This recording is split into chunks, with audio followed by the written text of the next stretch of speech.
Appointed na naman itong si dating Justice Secretary na si Vitaliano Aguirre II na natanggal, kung matatandaan ninyo, sa DOJ nung una pong sumabog yang pastillas scam, racket sa Bureau of Immigration. At siya po ngayon ay naitalaga bilang commissioner, isa sa mga commissioner ng NAPOLCOM o National Police Commission. Mga kaibigan,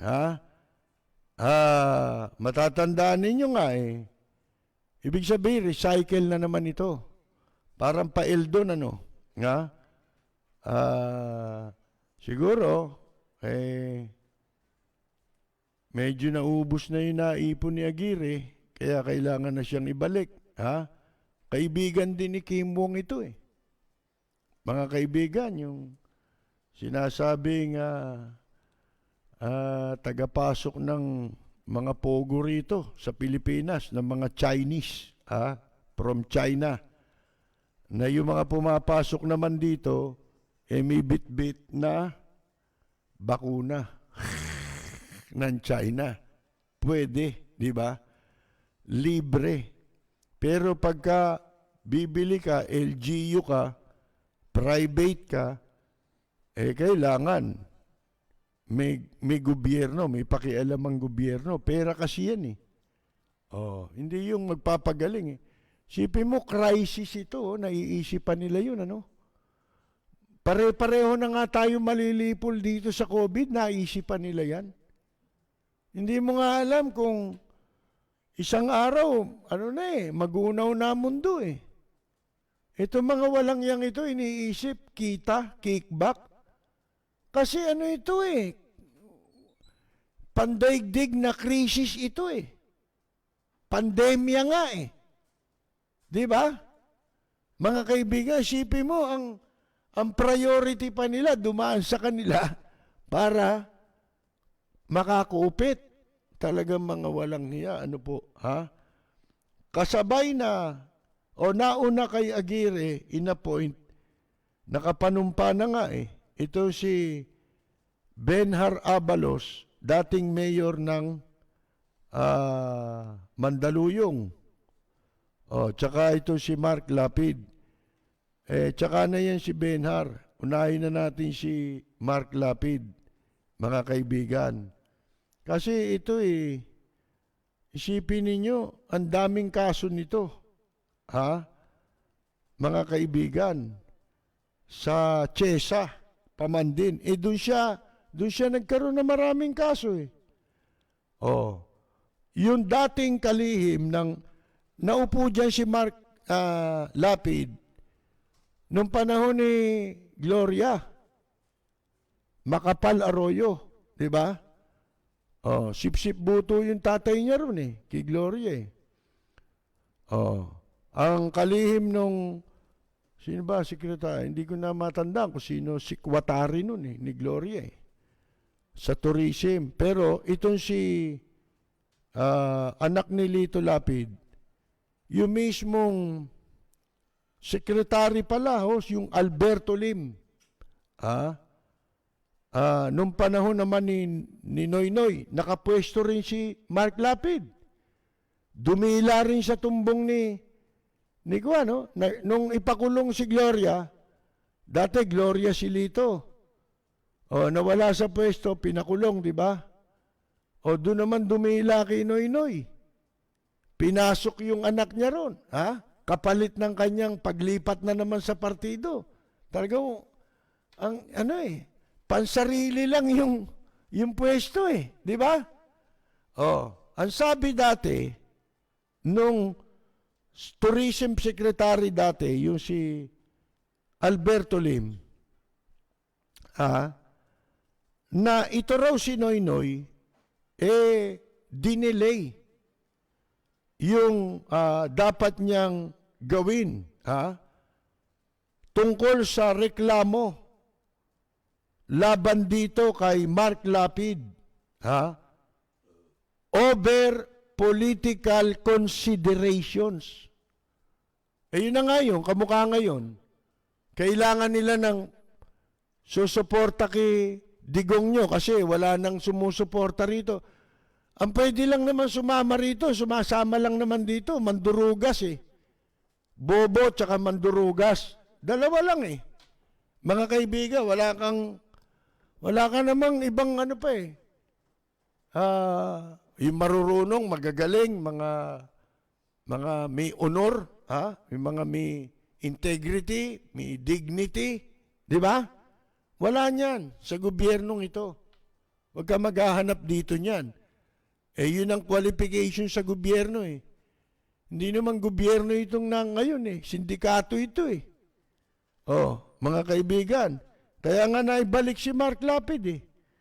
Oh, ito nga, nung panahon ni Pinoy, hindi ito inaksyonan, yung kaso nito, na base ho sa COA report, yung mga questionable transaction na pinasok nitong si Mark Lapid dyan sa CHESA. Dyan siya ulit inappoint ngayon. Oh, mga kaibigan, ipinagbigay alam daw niya ito kay Noynoy, yung tungkol sa findings ng COA na nagsasaad ng mga questionable dealings sa CHESA. Itong CHESA, ang pangalan nito dati, Philippine Tourism Authority. Pero hindi raw inaksyonan nito ni Pinoy. Ang ginawa niya raw, ang sabi raw, there are other considerations, bigger political consideration, and to time it properly. I understand there's much bigger fish to catch. Yan daw ang sabi nito si Lim. Meron daw mas malaking political consideration. Katulad ngayon, political consideration, isa na yang tsa-tsa. Posible. Para para hindi kumibo dyan sa Senado, at kumampi sa paramihan. Isa lang naman ang tagagapang dyan eh, si Bongo, di ba? Gagapangin ka ni Bongo dyan sa Senado.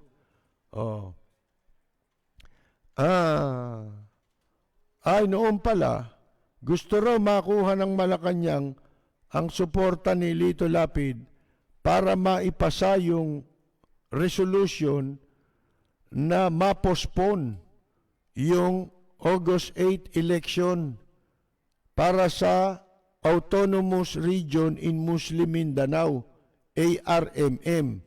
So, ang naging kapalit, ipinwesto yung si Mark Lapid at hindi inaksyonan yung reklamo. Yung ito natuklasan ng COA, mga questionable deal na pinasok ni Mark Lapid dyan sa CHESA. Si Lito Lapid ay isa sa mga 13 senador na bumoto pabor sa pagpapaliban ng eleksyon sa ARMM. Ito naman ngayon. Ang nalalapit na pagbobotohan ay itong ginagawa nila ngayong charter change na pailalim, mga kaibigan. Sindikatong charter change. Bukod pa ho sa mga irregularidad sa CHESA, sabi nung dating kalihim ng tourism na apelido Lim, ang COA ay natuklasan din ang ilang questionable transaksyon sa tourism department. Na ang mga irregularidad na yan, ang ilan sa dahilan kung bakit itinutulak niya ang appointment ng bagong opisyal mga opisyal sa CHESA. Ito, ano ito eh, 2016 yata to, 17. 2017 itong sinasabing ito eh. Basta ito eh, kaso ni Mark Lapid ito, mga kaso ni Mark Lapid, mga kaibigan. Ano sabi? There's a new mandate. It's no longer infrastructure, but investments, incentives. Isipin mo, pinasok nito, hindi, ang trabaho ng CHESA ay infrastructure. Yung mga pagpapagawa ng mga proyektong may kinalaman sa tourism, di nandun ng pera. Ewan ko kung dito bumabagsak yung, alam nyo ba yung travel tax? Pagka umaalis ka ng bansa, lahat nagbabayad ng travel tax. Ultimong yung hindi bumibili ng ticket. Kasi may mga bata, di ba, libre sa pamasahe sa eroplano. Pero yung tax, hindi libre yun. Yung travel tax, na kinukolekta, magkano yun? 1,500 yata yun. Isang tao. Yan napupunta rito sa CHESA. Yung kinukolektang travel tax. Ito'y isa lamang sa kaso. Ilan sa mga kaso ni Mark Lapid. At noong 2017 din, ay pinaiimbestigahan din ito tungkol naman doon sa Philippine Christmas Village Paskuhan. 2017, si Digong nyo na nakaupo, di ba? Niyari niya itong transaksyon na ito. Binenta niya yung Philippine Christmas Village Paskuhan diyan sa Pampanga, mga kaibigan. Ewan ko kung natuloy ang investigasyon dito eh. O hindi, pinaiimbestigahan ito eh. Grab daw ito na umaabot sa 932 million. Di dapat plunder ito, mga kaibigan.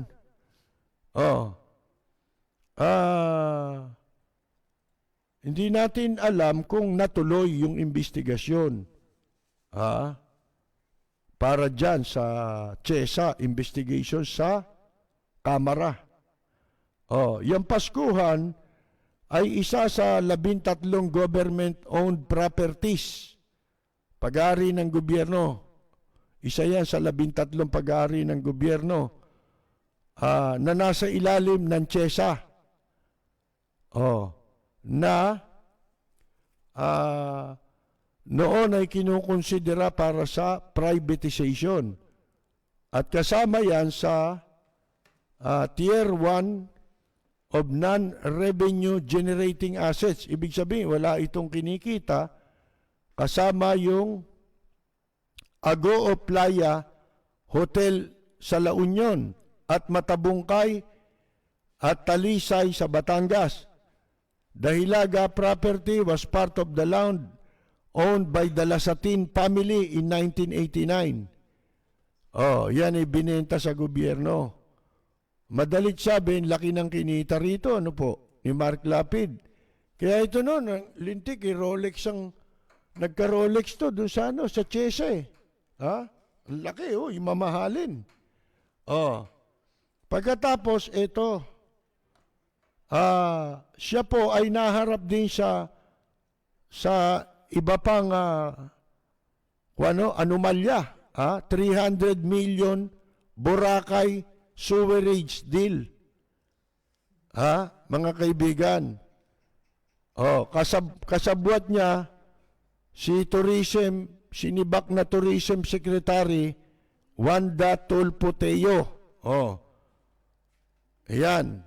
Ito'y naghain ng kaso sa ombudsman si Rod Padilla at itong Roberto Hilito na mga residente ng Boracay nung May 8. Anong taon nito? Nung panahon na ni Digong nyo to. Mga kaibigan, ang daming sangkot dito.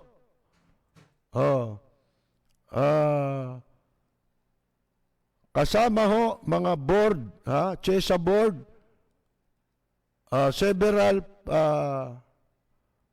of President Rodrigo Duterte's, mga appointed din ni Digong nyo, and former President Benigno Aquino III's cabinet secretaries, including Public Works Secretary Mark Villar, Environment Secretary Roy Simato, Interior Secretary Eduardo Año, Interior Assistant Secretary Epemaco Dancing,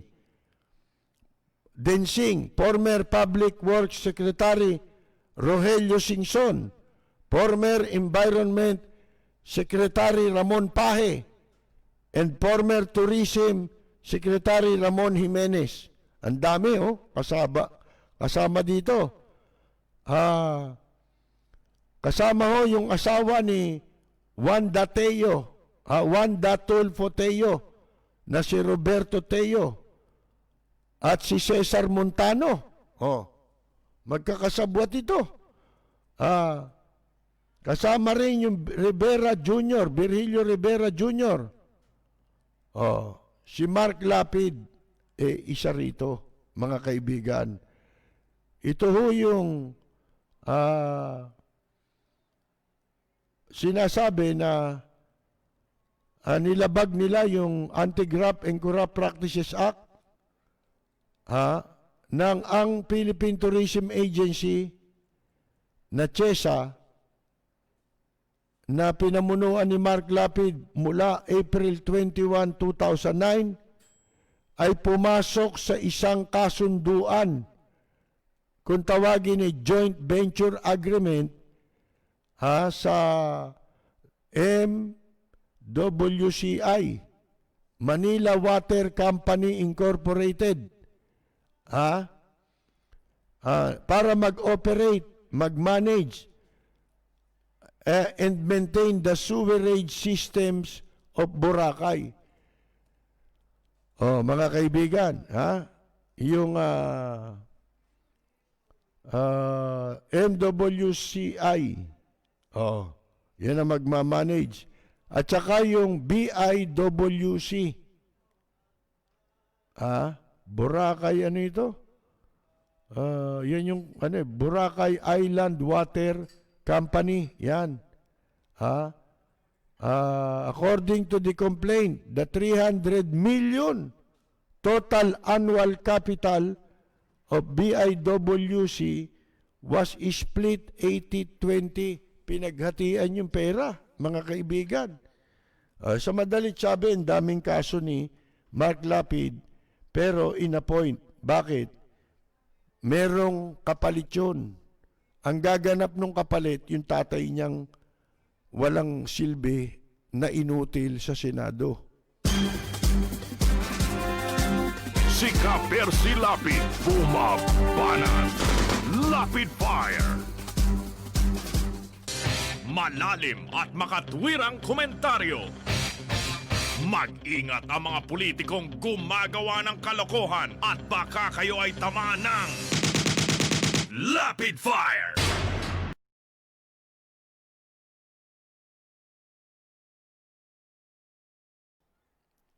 Ito naman, ito ano ba sinasabi dito? That is why it needs a tripartite agreement.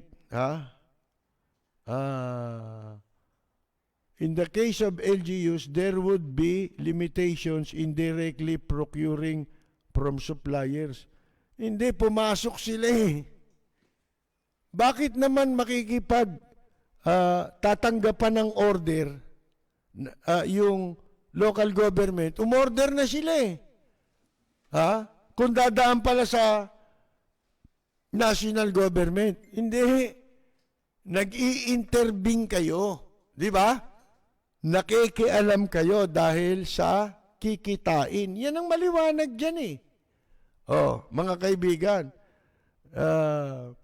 dahil meron daw limitation sa direct procuring from suppliers. That is why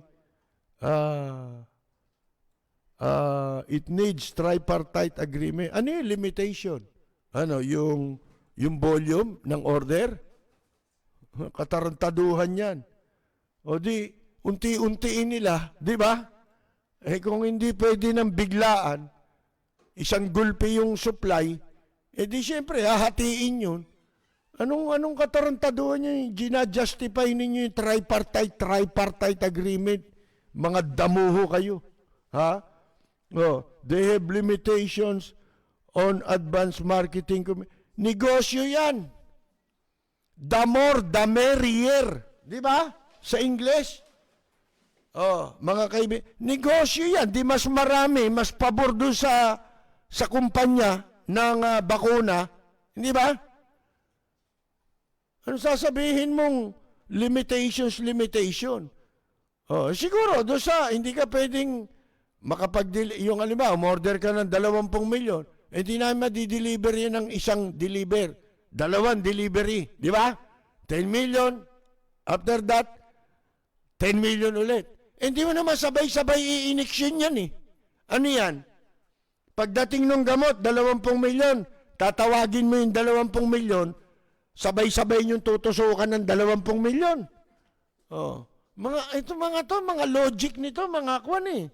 Mga bulok eh. Mga kaibigan eh. Oh. Ang kasalanan ng Senado, hindi kayo gumawa ng batas. Di ba? Ito'y emergency ito. Eh yung ang bayan niya, naipasa ninyo eh. Mabilis eh. Di ba? Naipasa ninyo. Bayanihan, ano yan? Still as one. Mga kaibigan. Ang sabi naman nitong si Franklin Drilon, kinu-question niya yung bakit ang private sector at LGUs ay hindi pinapayagan na makakuha ng bakuna, ng supply ng bakuna, nang walang government mediation o hindi na, ay yun ang, alam nyo, kulang nilang sabihin nila rito eh. Na ang intention ninyo ay kumita kayo. Yun ang intention eh, hindi gumaling tayo eh. Hindi naman nila talaga concern na mabakunahan tayong lahat. Ang concern nila, primarily, paano tayong kikita. Yan. Hindi yung paano ba gagaling paano bang maliligtas natin tong mga mamamayan na hindi magka-COVID. Hindi yun ang concern eh. Ang concern ito, hindi lang direktamente sinasabi. Di ba? Para dun sa mga hindi masyadong nakakaunawa kung bakit ganun ang tanong nila?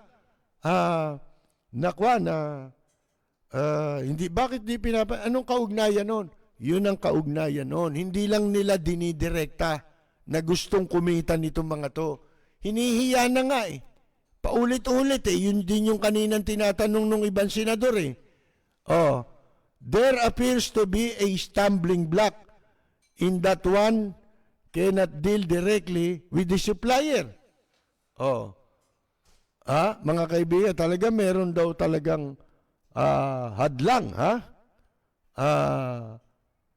kung bakit hindi pwedeng dumirekta. Kailangan dadaan sa kanila. Dadaan sa pulis.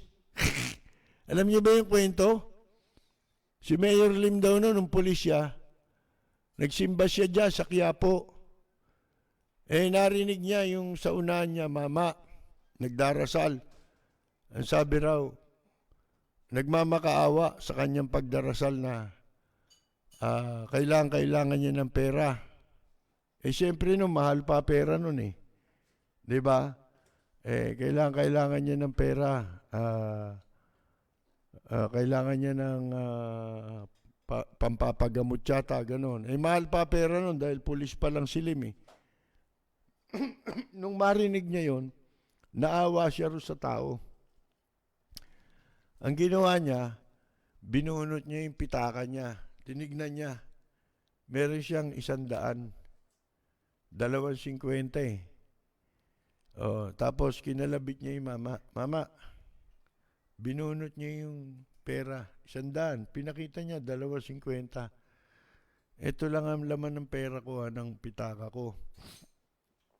100 piso. Hati na tayo. Ha? Ito, 50 pesos. Mahal pa pera nun. Ang laking halaga pa nun.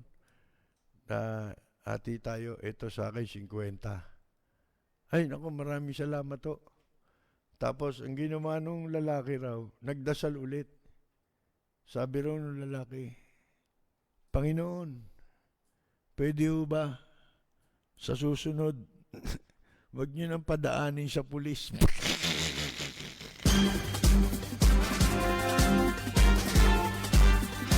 Si Ka-Percy Lapid, bumabanat. Lapid Fire! Pinaghinalaan pa si Mayor Lim ng tarantadong yan. Sibi mo, tinulungan na siya. Oh. Napagkamalang pang ginupit ng pulis eh. Yung kasi naka-uniforme, di ba? Oh. Whether you are in the private sector or in the LGU. Oh. Because only the national government can deal with the manufacturer. Yan ang sabi ni Drillo, no? The point being raised is, let us fix our own internal regulatory regime. Right now, even the private sector would want to deal with the manufacturer. Sila nagbabawal eh. Pero pagkain check, pwede. Kita na ninyo, mga kaibigan. Di ba? Yung smuggler nga, pwede magpasok dito eh. Ng bakuna eh. Di ba? LGU, hindi pwede. Tsaka private sector. Ay, nako. Simple lang ho yan, mga kaibigan. Negosyo ho itong gamot eh. Di ba? Sabi ko nga sa inyo, the more, the merrier. Oh, mas masayang negosyante habang dumadami ang order sa kanila. Di ba? Oh. Ano sabi naman itong FDA? The government is setting up a monitoring system and close surveillance. So yun lang po.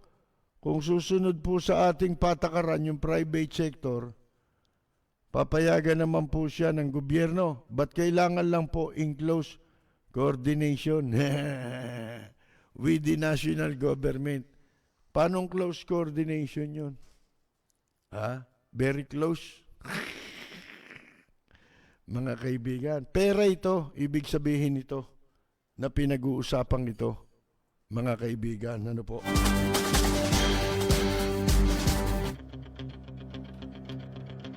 Walang preno kung bumatikos. Malalim at makatwirang komentaryo. Mag-ingat ang mga politikong gumagawa ng kalokohan at baka kayo ay tamaan ng Lapid Fire! Bueno, tayo muna ay makikiramay. Nailibing na rin ito, kakilala natin eh. Kasama natin dun sa dating himpilan. Noong simula 2007 hanggang 2013, nakasama namin doon bilang technician namin, si Dennis Valle, na pumanaw nitong nakaraang linggo. Kahapon din yata siya, kanina, ngayong araw, siya inihatid sa huling hantungan, si Dennis Valle. Pero siya lumipat din ng istasyon nito eh. Nandiyan sa GMA ito ngayon eh, di ba? Pero alam nyo, 40 anyos lang eh, si Dennis eh. Inatake, paglabas ng bahay, natumba. Yun na ho, dire-diretso na. Ngayon, may nagsabi sa akin, tinanong, ilang taon na? Sabi ko, 40 years old. Sabi niya, yung edad na yan, 40 years old, hanggang 50 years old, pinakadelikado na atakihin sa puso. Karamihan daw po dyan, diretso eh. Isang atake lang pero massive yun mangyayari. Hindi katulad nung nalagpasan mo yung age bracket na yun, may possibility pa na makarecover ka. Pero pagka ganun daw, delikado pala yun sa age ng tao. Oh, nakikiramay tayo no kasi naging may bahay nito taga news din doon sa himpilang pinanggalingan namin nasa news din, news writer at nag-newscast din.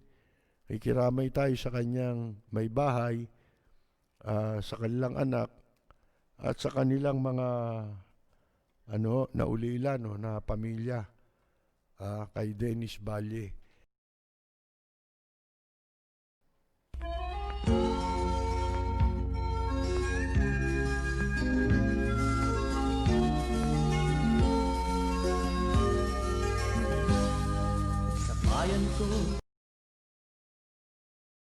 Magandang yumaga, Hari Rockwe.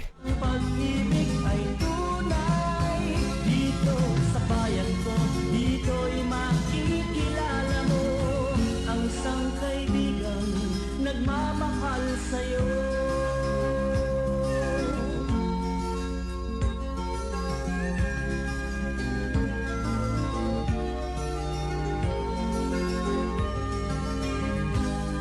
Ang bayan ko'y punong-puno ng yaman. Bakit ito'y kailangan pang iwanan?